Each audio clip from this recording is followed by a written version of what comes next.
Bueno, muchas gracias. Muchas gracias, Padre, por la invitación. Gracias a todos por hoy estar aquí y pues sobre todo gracias a Dios por haberme dado la oportunidad de estar el día de hoy aquí con ustedes, a compartirles un poco de la experiencia pues que me toca tener. Cuando la gente escucha dónde vivo, lo que hago, en dónde estoy, etcétera, todo el mundo dice, ay Neri, qué padre tu vida, me encantaría tener tu vida. Y yo les digo, ustedes no saben lo que dicen. Si ustedes tuvieran que estar al frente de estas batallas, en los lugares en donde a nosotros nos toca estar, pues no estarían tan felices de estar en mi lugar. Sin embargo, pues Dios me ha dado esta misión y pues ahí estoy, tratando de cumplir lo mejor que puedo, lo que Él me ha encomendado. Y antes de comenzar lo que es la conferencia, quisiera un poco platicarles de la organización, para que sepan el porqué de mi experiencia. La organización, como ya bien el Padre dijo, se llama Alianza para la Defensa de la Libertad, Alliance Defending Freedom. Mi parte o el equipo para el que yo trabajo es ADF International. Esta parte o toda la organización en sí es como una firma de abogados que nos dedicamos a litigar únicamente 3 derechos: la defensa de la vida, la libertad religiosa y la defensa de la vida, de la familia y el matrimonio. Claro que dentro de estos 3 derechos o en los litigios que llevamos, más derechos se tocan, pero esta es como nuestra especialidad. No solamente el litigio, nosotros también entrenamos a abogados jóvenes porque creemos que lo que hoy en día estamos viviendo es un cambio cultural que fue hecho gracias a que mucha gente se metió a ideologizar a nuestros jóvenes. Hoy en día se quieren meter a ideologizar a nuestros niños y con ello cambiar la cultura.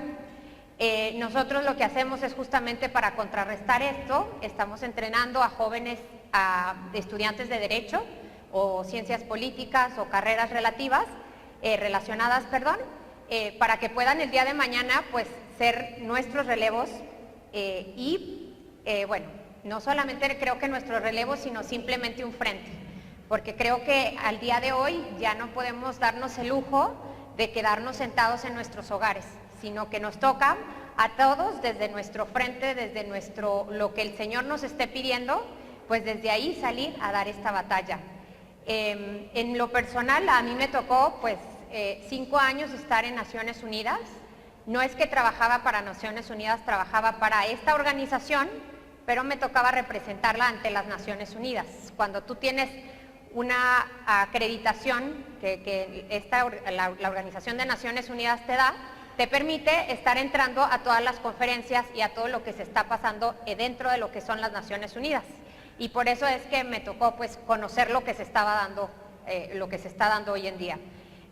No solamente es las Naciones Unidas, debo decirlo, aquí el título ustedes lo ven, una guerra ideológica de la ONU en contra de la familia y la vida, pero no solamente son las Naciones Unidas, sino son muchas organizaciones internacionales, como por ejemplo la Organización de Estados Americanos, que es en la que actualmente me encuentro enfocada. Esa es mi mayor responsabilidad, tratar de influir o defender estos valores ante la Organización de Estados Americanos, pero también el Parlamento Europeo, por ejemplo, y muchas otras organizaciones internacionales que por lo que implica, es decir, porque son organizaciones en las que muchos países participan, por eso se llaman internacionales, pues tienen mucha influencia en el mundo.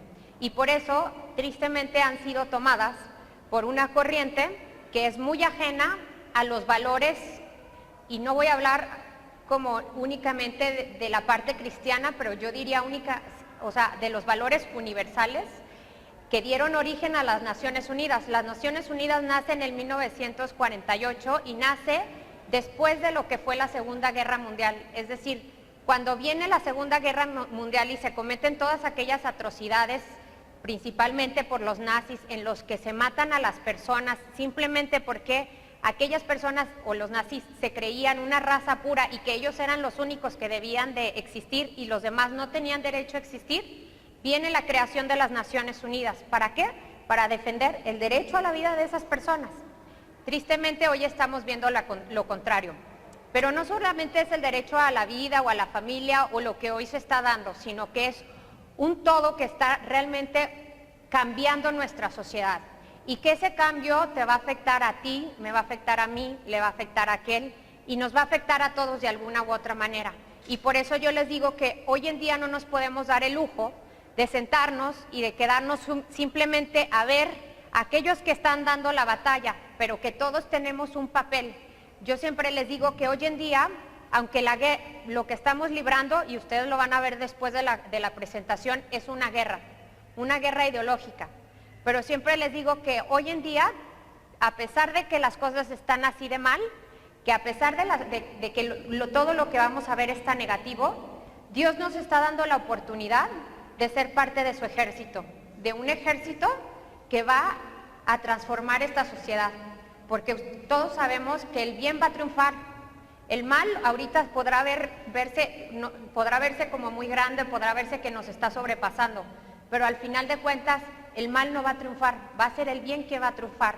Y Dios nos está dando el privilegio a cada uno de nosotros para poder ser parte de este momento de la salvación de muchos hombres.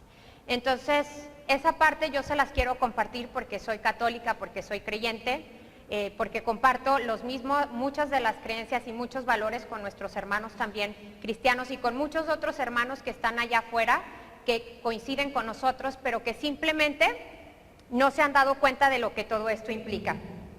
Y quisiera empezar la presentación, y creo que fue un poco de la preocupación por la que me invitaron, la reciente reforma de Peña Nieto.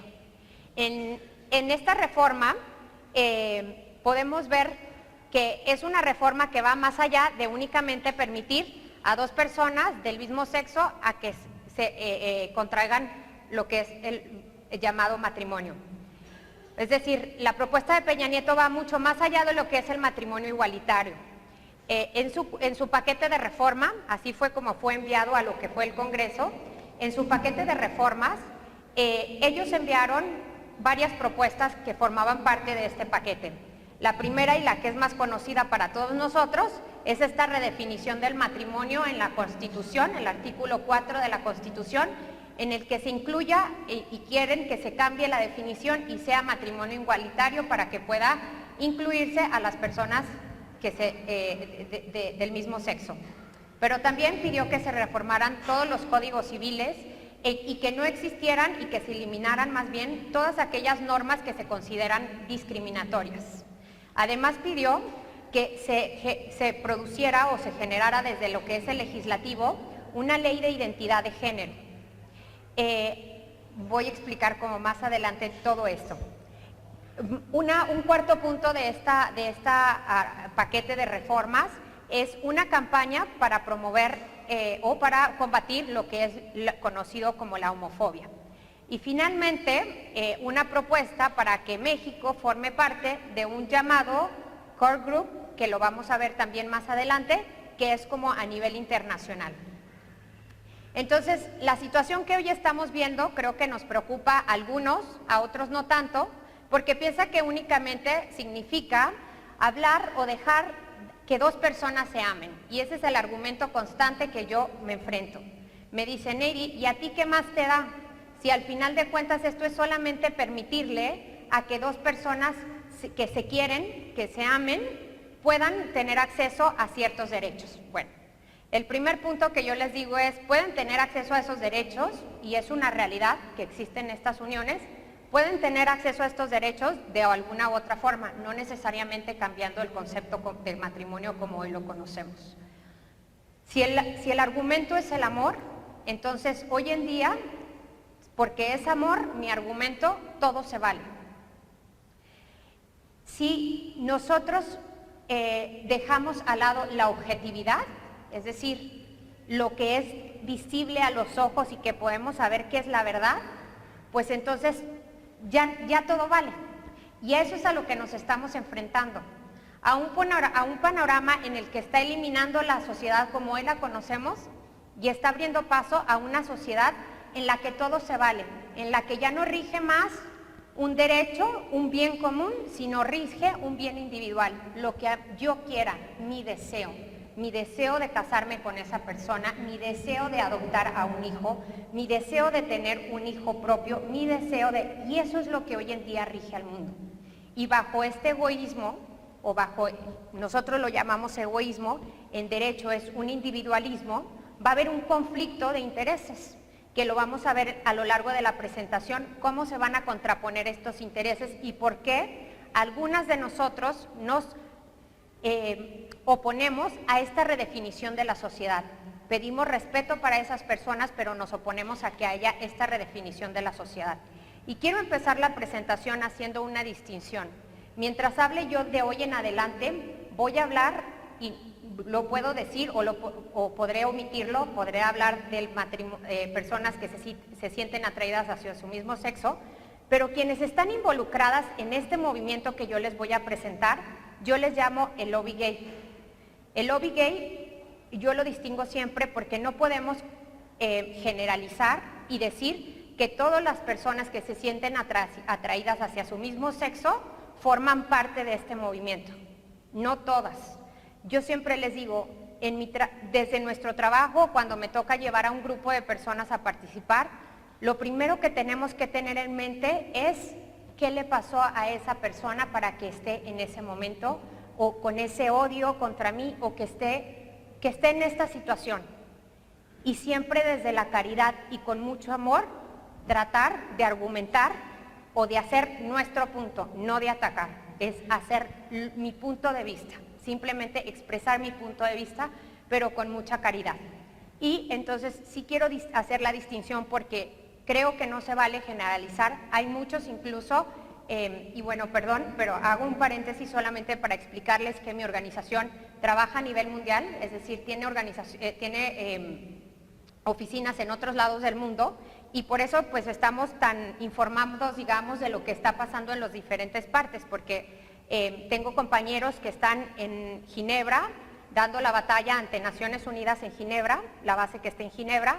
Están mis compañeros en Estrasburgo dando la batalla ante la Corte Europea de Derechos Humanos. Están mis compañeros de Bruselas dando la batalla contra el Parlamento Europeo de Derechos Humanos. Están mis compañeros en Viena dando la batalla en diferentes frentes, más locales que internacionales. Están compañeros en Viena, están compañeros en México, están compañeros en Nueva York, etcétera. Entonces, la organización, como yo les decía, como lo nuestro es el litigio, nosotros nos podemos dar cuenta de cuáles son las consecuencias de un paquete de reformas como el que ahorita estamos viendo, porque a nosotros ya no nos están contando qué es lo que va a pasar, sino que nosotros lo estamos viviendo porque son los casos que estamos litigando. Perdón, cierro el paréntesis y continúa para decirles que entonces voy a hacer esta distinción entre lo que es el lobby gay, la persona que se siente atraída hacia su mismo sexo, y que es en realidad el lobby gay quienes están impulsando toda esta agenda, ¿no? Y bueno, con ello quisiera empezar un poco, voy a empezar un poco a irme a la historia para que podamos entender cómo llegamos hasta este punto y cómo este punto no significa únicamente dar acceso a dos personas a casarse, sino que significa mucho más y trae algo y años de trabajo de un movimiento que ha trabajado por años a niveles internacionales, a niveles locales, que ha trabajado de manera incansable para el día de hoy cambiar la mente de muchos de los que formamos parte de esta sociedad. Y por ello voy a comenzar a remontarme a épocas muy antiguas, que son en la Grecia antigua, en donde la mujer era inferior al varón. La mujer no tenía derecho a heredar, no tenía derecho al voto y no tenía derecho a la vida pública. De hecho, la mujer se le consideraba como una cosa, no como una persona. Y son justamente por estas razones que comienza una movilización de mujeres, lo que conocemos como el movimiento feminista, para poder reivindicar estos derechos que le corresponden a estas mujeres. Es decir, el movimiento feminista nace con una causa totalmente justificada. Quería reivindicar derechos que sí le pertenecen y que le estaban siendo negados. Sin embargo, en el siglo XX vienen un grupo de feministas en los que se comienzan a radicalizar sus posturas y surge lo que hoy conocemos como el feminismo de género.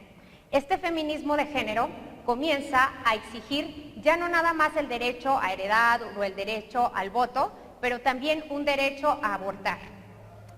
Este feminismo de género trae o su ideología o la idea que está detrás, su fundamento, es la ideología de género. La ideología de género tiene un objetivo muy claro, es la igualdad absoluta entre el hombre y la mujer. Nadie estamos en contra de que hombres y mujeres somos iguales o de que debe de haber igualdad de condiciones para hombres y para mujeres.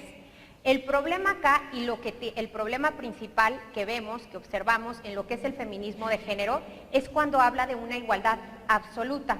Porque para este feminismo de género, y la igualdad, lo absoluto, implica que somos absolutamente iguales, es decir, no existe diferencia alguna entre hombres y mujeres, es decir, niegan, si alguien acá es psicólogo, sabe que la mente de la mujer, el cerebro de la mujer, el cerebro del hombre, funciona de manera distinta. Sabemos que la fuerza de la mujer y la fuerza del hombre es de manera distinta, aunque la podemos desarrollar y ser de cierta forma similares, seguimos siendo distintos, por eso los Juegos Olímpicos hay una barra varonil y una femenil. Si fuéramos absolutamente iguales, entonces pudieran perfectamente entremezclarnos y no tendrían por qué hacer una diferencia. Sin embargo, porque somos físicamente distintos, entonces tienen que hacer esta división. Entonces, sin embargo, la ideología de género niega toda la naturaleza de la persona y ellos dicen, hombres y mujeres nacemos iguales. Perdón. Los antecedentes de esta ideología es el marxismo, es decir, un comunismo. ¿Qué dice el comunismo para ellos? Para Marx, él dice que la primer lucha de clases no es la de los pobres y ricos, sino que la primer lucha de clases es entre hombres y mujeres. Y que hasta que no se acabe con esta lucha de clases de hombres y mujeres, no se va a acabar con esta desigualdad que existe en la sociedad. Viene una segunda pensadora que es clave para lo que es el movimiento del feminismo de género, que es Simone de Beauvoir. Ella es una francesa casada con Sartre, que era una mente eugenésica, es decir, para ella debía de existir una raza pura, es decir, ella coincidía y era parte del partido de los nazis, de Hitler, y ella escribe un libro que se llama La mujer no nace, se hace. El amor materno no tiene nada de natural, es decir, en este libro, Simone de Beauvoir niega la naturaleza de la persona y dice que no es verdad que nosotros crecimos mujeres o que crecimos hombres, sino que la sociedad nos ha forzado mediante sus ideas, mediante ponernos a las mujeres de rosita, a los hombres de azul, a las niñitas con muñecas, a los niñitos con caballitos o con cochecitos, nos ha forzado a ser hombres y mujeres, pero que eso en realidad no existe. Es decir, lo masculino y lo femenino son construcciones sociales. Y en aras de lograr la igualdad, lo que tenemos que hacer es deconstruir la sociedad. Y eso es lo que hoy estamos viviendo, una deconstrucción de la sociedad. ¿Qué implica la deconstrucción? La deconstrucción implica, y yo se los platico porque cuando yo hice mis pininos en esto, yo fui a lo que era un entrenamiento del Instituto Jalisciense de la Mujer, para poder empezar a expandir lo que era la ideología de género. Y ellos decían, nosotros lo que necesitamos es deconstruir, es decir, la sociedad en la que vivimos. Está construida, hay que deconstruirla, hay que volverla a construir, pero en ese volver a construirla tenemos que hacerlo desde un lente, viendo ya no un hombre o una mujer, sino viendo simplemente a una figura, es decir, al género humano, por eso se llama género, porque ellos se refieren, ya no hacen una distinción de hombre o mujer, ellos dicen simplemente el género, es decir, reemplazan el sexo, que es una realidad biológica, porque hombres y mujeres tenemos órganos sexuales distintos, por lo que es el género, que es una opción personal. En este momento de la historia es justamente cuando dos movimientos se unen y toman una fuerza impresionante. Por un lado, el movimiento feminista de género, que promueve esta idea, y a ellos se le une todo el movimiento de lo que hoy les digo, el lobby gay. ¿Por qué? Porque si ustedes ven lo que implica el que tú no estés, que la naturaleza no te haya hecho hombre y mujer, sino que simplemente seas un ser humano, es decir, que tengas la opción de escoger lo que tú quieras ser, pues entonces esto le viene muy bien a la persona que se siente atraída hacia su mismo sexo. ¿Por qué? Porque entonces quiere decir que ellos pueden hacer o construirse y ser lo que quieran ser. Y es en este momento justo cuando estos dos movimientos se unen y comienzan un lobby o un cabildeo a nivel de los organismos internacionales. Por ejemplo, la comisión, y antes de pasar a la siguiente, yo les voy a decir, cuando yo hice mi tesis en el 2002 sobre este tema, a mí estaba en una escuela, en una universidad católica, y me rechazaron mi tesis. Me dijeron que yo estaba loca, que cómo era posible, había muy poca bibliografía en ese entonces. La conferencia que da inicio, esta ideología es el del 95 en Naciones Unidas, la conferencia de Beijing sobre la mujer, y ahí eran 5 años simplemente, de que habían 7 años que había comenzado toda esta corriente. Entonces, cuando yo presento mi tesis me dicen, usted está loca, y usted y los autores, que eran 2 o 3, que citó. ¿Qué es esto de género? ¿Cómo es posible que entonces ahora ya no va a existir hombre o mujer? Usted se fumó algo seguro y se escribió esta tesis. Yo le dije, mire, usted déjemela y yo la voy a defender, porque eso es lo que se trata en un examen de tesis, ¿no? Entonces, bueno, ya por muchas cosas ya lo pude presentar. Pero les cuento esto porque antes a mí me tocaba, de verdad, simplemente con esta diapositiva que les estoy presentando, tratar de explicar a la gente lo que era la ideología de género y lo que pretendía. Hoy, de cierta forma, le doy gracias a Dios, porque los organismos internacionales que comenzaron o han comenzado abiertamente a explicar lo que es esta agenda, y ya no me tienen que llamar loca, sino ahora los locos van a ser ellos, porque si uno va a lo que ellos están explicando, no sé si se ve muy bien, no se ve en la diapositiva, pero este es un informe sobre lo que es la situación de los LGTB, de los grupos LGTB, y porque ya le han ido aumentando siglas, ahora es LGTBI, y de hecho yo omití la Q, pero también es LGTBIQ, por la Comisión Interamericana de Derechos Humanos, que es parte de la Organización de Estados Americanos. ¿Qué es lo que dice? Hay un informe que se emite el año pasado, a finales del año pasado, y es sobre la situación que viven los grupos LGTB. ¿Qué es lo que está diciendo la Comisión Interamericana? Dice que ellos utilizan las siglas LGTBI porque es la manera más fácil de referirse a estos grupos, pero que sin embargo hay muchos más géneros, ¿no? Y entonces hacen una descripción, yo solamente les puse aquí unos cuantos que no se ven muy bien, pero se los voy a leer, y dice, sexo asignado al nacer. Esta idea trasciende el concepto de sexo como masculino o femenino. La asignación del sexo no es un hecho biológico, innato. Más bien, el sexo, perdón porque está difícil de leer también para mí, más bien el sexo se asigna al nacer en base a la percepción que otros tienen de tus genitales. Es decir, abiertamente niega la biología de la persona y dice que entonces nosotros somos hombres o mujeres porque aquella persona que te vio nacer vio tus órganos sexuales y como que vio que tú eras mujer o como que vio que tú eras hombre, pero que eso no es algo biológico innato, eso es simplemente una percepción totalmente subjetiva. Hoy en día, porque está todo este movimiento de los diferentes tipos de género, si tú hablas en algunas partes, lo que es el Facebook, abres tu cuenta nueva, apenas vas a abrir una nueva cuenta, entonces tú puedes escoger entre 31 tipos de género que existen.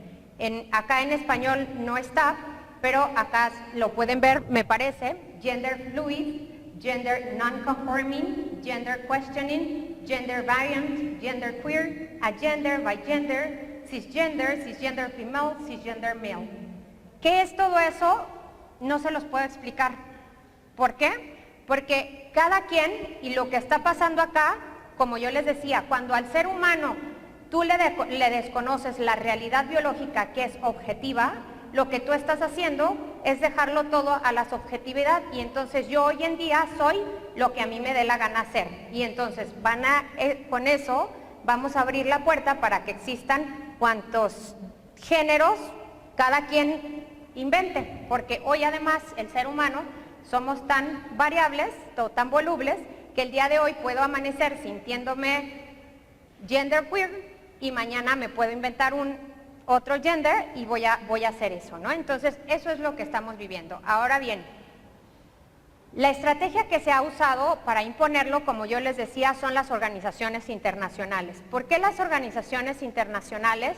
Porque si tú vas a un organismo como estos, tú te vas a encontrar que vas a tener sentados en la mesa, en el caso de Naciones Unidas, a 193 países, o en el caso de la Organización de Estados Americanos, a 35 países, que están sentados ahí para discutir los temas que supuestamente le aquejan al mundo.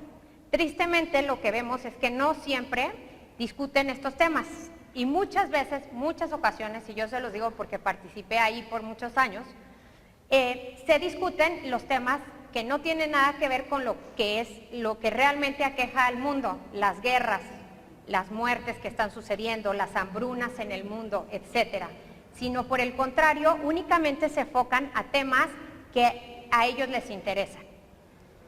Y bueno, pues los grupos que están apoyando unas ideas contrarias a lo que nosotros apoyamos, encontraron en estas organizaciones internacionales un escenario perfecto. ¿Por qué? Pues porque, como les decía, si tú llegas a ese escenario y tú pones en un documento una idea, esa idea va a impactar en automático a los 190 y tantos países que formen parte de esa organización, o a los 130 y tantos, a los 35 países que formen parte de la otra organización, ¿no? Entonces, ha sido muy astuto en cómo manejar esto, porque todo lo que viene de Naciones Unidas, ustedes seguro lo han oído, y ese es el argumento. Y el otro día yo oía uno de los debates que se llevó a cabo aquí discutiendo la reforma de Peña Nieto, y hablaba justamente de lo que decía las Naciones Unidas. Es que las Naciones Unidas recomendó ta.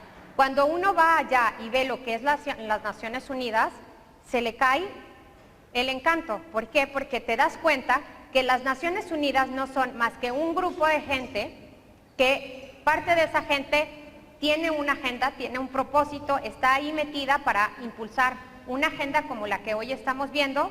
Hay otra gente que, por completa desconocimiento, porque los diplomáticos tampoco son los sabelotodo, están ahí y no saben lo que están aprobando, porque toda esta agenda se ha metido a través de términos manipulados. Es decir, ellos no han ido a esa organización a decir, queremos un derecho al aborto.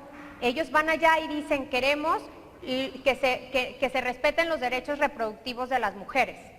¿Quién va a pensar que en el término reproductivo implica el aborto?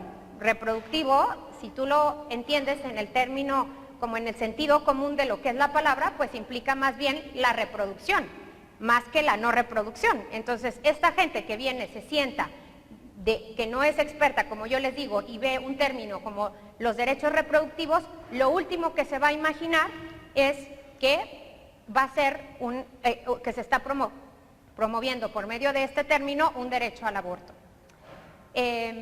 Ahora bien, la estrategia que han utilizado para deconstruir lo que es la sociedad han sido tres, básicamente. Primero, la modificación de leyes, que ya lo estamos viviendo y que eso están muy avanzadas, porque si ustedes buscan un poquito, nosotros, todas nuestras leyes hoy en día están hechas con la perspectiva de género. ¿Quién sabe? Y ustedes vayan con los legisladores y pregúntenles qué es la perspectiva de género. Se los van a saber explicar las 3 o 4 legisladoras que se encuentran ahí para posicionar esta agenda, pero el resto no saben con qué se come la perspectiva de género. Luego, el segundo paso que utilizaron ha sido la modificación de los programas de educación. Es decir, si ellos entraban a la educación, ellos saben que van a hacer un cambio cultural. ¿Por qué? Porque desde que ellos si ellos comienzan desde la primera etapa a meter todas sus ideas, entonces ellos saben que van a tener garantizada la generación futura. En este momento, ¿qué les está pasando? Que están luchando en contra de una generación que fue educada en un formato distinto y que tenemos o que sabemos y defendemos lo que es la vida. ¿Por qué? Porque consideramos que tiene un valor intrínseco, que es un ser humano, que está vivo y que tiene todos los derechos. Sin embargo, hoy en día se les quiere empezar a meter a los niños desde que son, y lo vamos a ver más adelante, otras ideas, y ahí es donde comienza este cambio cultural que les va a favorecer a ellos, porque entonces ya no tienen que seguir trabajando, sino que entrando en la educación garantizan que las generaciones vienen ya perfectamente adoctrinadas o en línea con lo que es la idea que ellos quieren promover. Finalmente es la supresión de la libertad religiosa, que ahí pues todavía estamos pues no muy cerca, no muy lejos de que esto se termine. En el primer caso, lo que les hablaba, la primera estrategia que fue la modificación de las leyes, como les decía, son las leyes con perspectiva de género que existen por todo el lado. Y hoy en día no existe una ley que no se hable, pero que haya perspectiva de género, pero que haya una transversalización de género. Y nadie sabe lo que estos términos implican. Nadie sabe incluso qué significa género. Simplemente nuestros legisladores, tristemente, en su desconocimiento o falta de información o falta de educación, han pasado todas estas leyes. Después viene la legalización del aborto y de la maternidad. ¿Por qué el aborto y la maternidad es algo tan importante para ellos? Yo les decía que el movimiento feminista comenzó a radicalizar sus posturas y a exigir lo que es un derecho, un supuesto derecho al aborto. Y que uno de los sus bases o de los fundamentos es que lo que es el marxismo, es decir, esta contraposición de la mujer con el hombre. En este libro de Marx, que se llama La familia y el Estado, ellos explican que dice que mientras que el hombre, mientras que la mujer, siga en su hogar teniendo hijos, va a ser una esclava del hombre. ¿Por qué? Porque mientras tú, mujer, estás en tu casa encerrada educando a los hijos, el hombre está en el ámbito de lo público, educándose, participando profesionalmente, y en ese sentido te deja en desventaja. Entonces, ¿cuál es la forma de poder lograr la igualdad? Pues hay que eliminar la maternidad y hay que lograr cambiar la mente de las mujeres para que tengan el menor número de hijos y con ello salgan entonces a conquistar el ámbito de lo público. Parte de lo que era esta idea también implica no solamente la maternidad, pero también lo que es la familia, y por eso es que hoy estamos viendo este tipo de leyes, porque para ellos dicen, la familia es la estructura social que esclaviza a la mujer, es decir, la familia es el todo, la estructura, el matrimonio es el medio y la maternidad es como la realización concreta de la esclavitud. Entonces hay que eliminar esas tres estructuras para poder lograr este cambio cultural, eliminar la maternidad, eliminar la familia y eliminar el matrimonio. En el momento en que eliminemos y reestructuremos todo esto, es decir, que desconstruyamos la sociedad, entonces vamos a poder lograr una supuesta igualdad. Y finalmente, leyes por discriminación, por orientación sexual e identidad de género, que los vamos a ver más adelante. El mayor problema de esta modificación de las leyes es que esta modificación de las leyes no ha sido por voluntad del pueblo. Es decir, ha habido una gran oposición del pueblo para que se pasen estas leyes. Sin embargo, porque nosotros no nos hemos comprometido y no nos hemos involucrado en lo que es el proceso legislativo, lo que se está gestando en el Congreso, todas estas leyes han logrado pasar sin ninguna oposición. También han sido muy astutos, debo decirlo, porque muchas de las leyes han pasado en el día 22 de diciembre por la noche, el día 23 de diciembre por la mañana, es decir, cuando todos ya andamos en el mitote de la posada y de la Navidad y de no sé cuánto. Y esos días lo han pasado, pero no ha sido en realidad por una voluntad del pueblo, y en ese sentido estas leyes deberían de ser ilegítimas. Han sido justamente por la influencia de organizaciones internacionales. Si uno va a la exposición de motivos, que es como la parte que antecede a la ley, ustedes van a ver que dicen, porque Naciones Unidas recomendó a México, bla, bla, bla, bla, bla, bla, bla.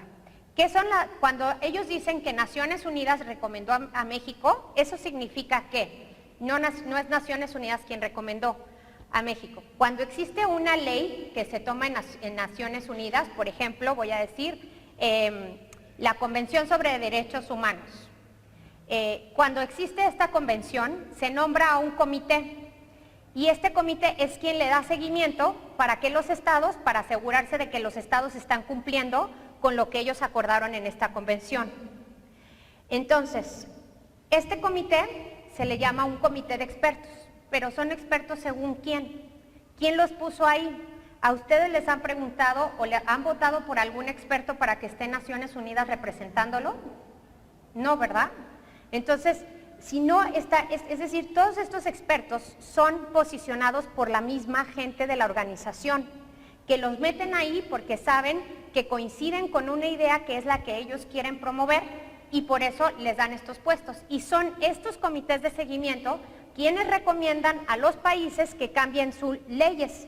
Pero si uno va a lo que el país acordó, no acordó nada de eso. El país, México, no hubiese podido estar de acuerdo con una convención en lo que se protegiera, por ejemplo, el matrimonio igualitario. ¿Por qué? Porque actualmente la Constitución de México, en el artículo 4, protege el matrimonio entre hombre y mujer. Es decir, estaría en contraposición con su ley interna, no lo hubiera podido aceptar. Si esto hubiera sido verdad, si es verdad que Naciones Unidas estuviera diciendo esto, si es verdad que las convenciones dijeran esto, los países no hubieran estado en la posición de aceptar estos documentos porque contravendrían su ley. Entonces, esto no es verdad. Ahora bien, si es un comité el que está decidiendo por todos nosotros, entonces nosotros ¿para qué tenemos representantes? ¿De qué sirve que nosotros tengamos diputados, senadores, que sean los representantes que nosotros hemos elegido por un voto? De nada, porque entonces son los comités, aquellas personas por las que nosotros votamos, las que están promoviendo, las que están dictando qué es lo que debe de regir en el país. Y en ese sentido podemos decir que entonces nuestro poder legislativo entonces está siendo anulado, es decir, ya no tiene un sentido de ser, porque está entonces los comités y las autoridades internacionales reemplazando lo que ellos deberían de hacer. El segundo problema, y aquí empieza más fuerte, es la educación, que yo les decía. Si ellos comienzan a educar a las generaciones desde forma temprana, ellos aseguran que las futuras generaciones van a estar de acuerdo con ellos. ¿Qué es lo que dice la Organización Mundial de la Salud? Que es como, digamos, la rama de la Organización de Naciones Unidas que trata todo el tema de salud.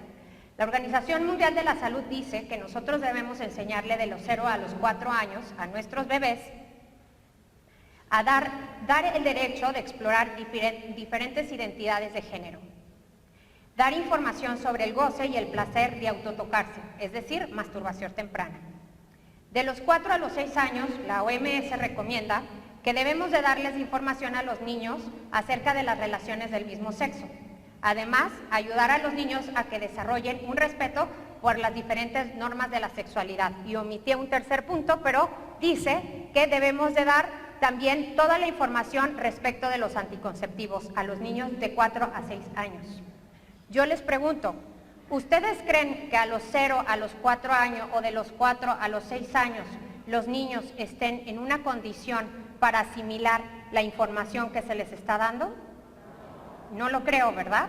¿Ustedes creen que a los 0, o sea que ni tan siquiera un niño de 0 años, es decir, estamos hablando de meses, puedes enseñarle a masturbarse?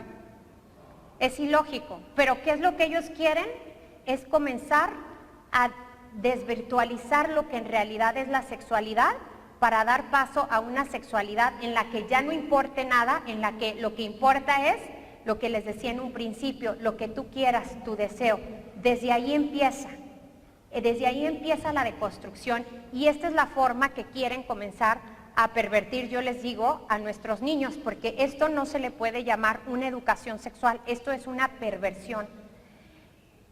En algunos de los casos que hemos llevado, por ejemplo, en Chile, sin autorización de los padres, comenzaron a repartir lo que es un kinder acá, un manual que decía Nicolás tiene 2 papás, es decir, los chiquitos tienen 2 o 3 años a esa edad en donde se les estaba enseñando esta información. Y en base a caricaturitas y todo, se les comienza a enseñar a los hijos, sin que los padres, por supuesto, estén enterados, sin que los padres estén presentes, a que las relaciones del mismo sexo son completamente normales. Además, en Estados Unidos, en algunos estados, no en todos, y en algunas escuelas, no en todas, lleva a cabo lo que es el Diversity Day, que es el Día de la Diversidad. Es decir, los niños se visten de niñas y las niñas se visten de niños, para que experimenten qué se siente ser otra cosa. Y entonces, una vez que han experimentado ser otra cosa, pues entonces ellos puedan tener la libertad de elegir lo que ellos quieren ser. Parte de los manuales que ahora les quieren meter acá en México es unas caricaturitas y en base de conceptos como muy viables para los niños. Entonces, hay un grupo de chicas que dice, la mayoría de las chicas tienen vulva, pero hay un grupo pequeño en donde dice, y algunas chicas tienen pene, para empezar a promover la transexualidad como algo normal. No solo eso, han empezado a fabricar estos juguetes, yo no sé si lo alcanzan a ver perfecto, pero en realidad es un hombre y es una mujer, pero ambos monitos o ambos muñecos tienen pene y testículos. ¿Para qué? Para que entonces los niños comiencen a creer que es normal, o sea, el sexo no te determina, es decir, tu órgano sexual no dice lo que eres. Tu órgano sexual es simplemente un adorno porque tú escoges lo que tú quieras hacer.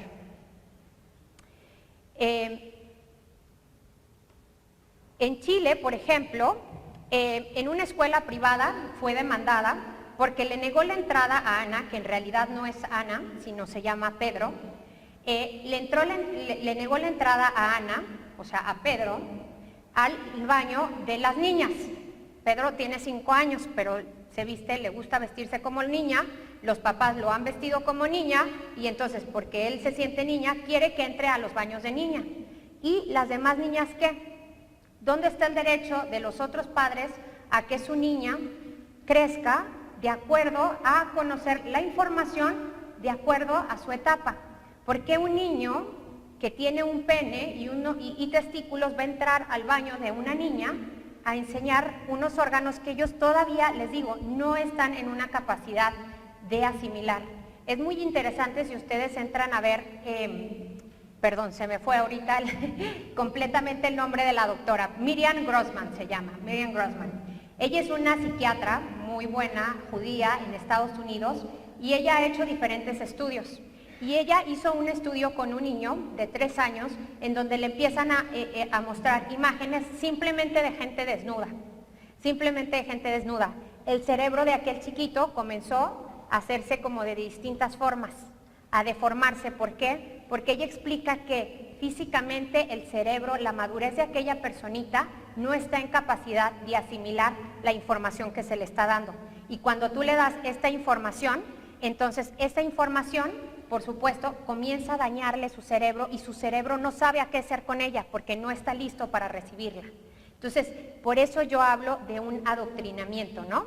Lo curioso, bueno, este caso todavía está en litigio, lo estamos llevando con unos compañeros en Chile, todavía lo tenemos en litigio, pero por ahorita, a la escuela se le ha multado con $10,000 porque no aceptó la entrada de Pedro en el baño de mujeres.